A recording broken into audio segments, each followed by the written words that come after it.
back in the North Street Hingham project that we've been following, and just wanted to give you an update on where things are at. Basically, they've got the steel frame in and took down a lot of the old studs.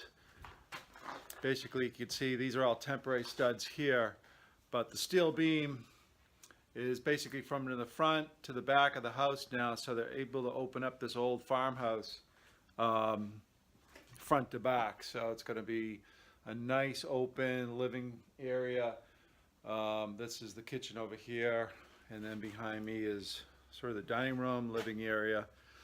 But in order to open it up, there was a big chimney in the middle of the house for the heating flue. They had to take that down from the roof all the way down to the basement and then put in this 22-foot steel beam. So that took a while, but now that's in. They had to put the footings in the basement.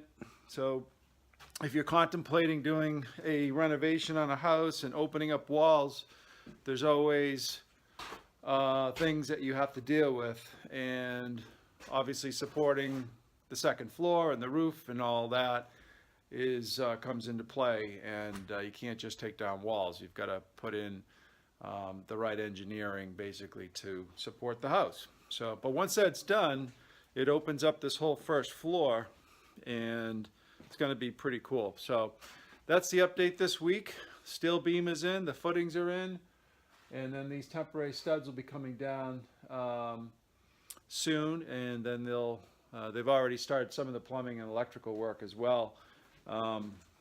This is a house that was built in the late 1800s, so all the plumbing you can see is all going in.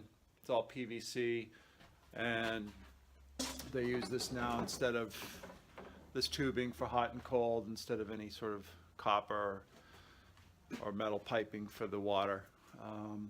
So it's coming along. I'll give you an update in the next week.